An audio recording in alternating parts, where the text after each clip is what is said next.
Shalom! Hi there, I'm Jenna and today I'll be talking about Israel. Let's get started. Compared to other nations in the Middle East, Israel is rather small. It's roughly the size of the state of New Jersey. Israel is bordered by Egypt, Jordan, Lebanon, Syria, and, to its west, the Mediterranean Sea. It has a diverse topography and many microclimates. Israel offers miles of coastline, highlands, desert, even parts of the Great Rift Valley, which can be seen from space and is the location for some of the oldest human fossils. Israel has a rich and controversial history. For several millennia, both Jews and Muslims have staked a claim over the land within its borders.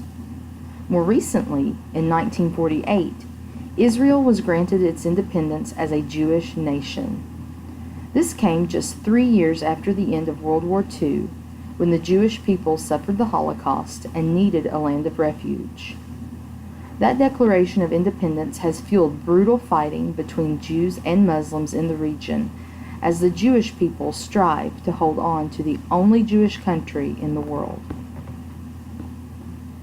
Despite Israel's Jewish roots, it is, above all, democratic. People from all walks of life live and thrive in Israel, as it is one of the only democratic nations in the Middle East. The capital city, Jerusalem, is often referred to as the Old City, and, from a demographic standpoint, is divided into Muslim, Jewish, Christian, and Armenian quadrants, representing the diversity of the country. Due to controversy over the religious and historical significance of Jerusalem, the U.S. Embassy to Israel was constructed in Tel Aviv. This location has long been supported by secular Jews and non-Jewish residents who comprise less than 25% of Israel's population.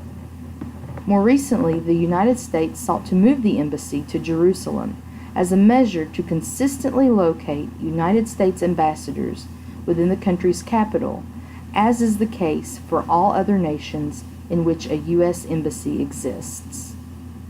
The atypical location of Israel's U.S. embassy and the difficulty in implementing the proposed change illustrate the conflict that sometimes comes with diversity in a democratic society. While Israel is welcoming to all peoples, nearly 75% of residents are Jewish, and, as a result, its primary language is Hebrew. The Jewish communities in Israel are just as diverse as the topography and history. Rabbinical Jews of Sephardic, Mizrahi, and Ashkenazic backgrounds can be found dwelling within Israel's borders. Similarly, one of the last surviving populations of Karaite Jews also live in Israel. Karaite Jews represent a minority group within the Jewish community, as they reject the Talmud and rabbinical teachings, choosing instead to focus their practice exclusively on Torah law. Differences aside, these groups live in relative peace with each other and primarily experience conflict with secular Jews and Muslims as disparate belief systems and understandings of historical disputes collide. Despite these intergroup conflicts, I strongly believe the hope is for a peaceful resolution that will permit the diversity and democracy of Israel to shine. Thank you for taking this journey with me. Be well. See you soon. Kol tuv lehetreot.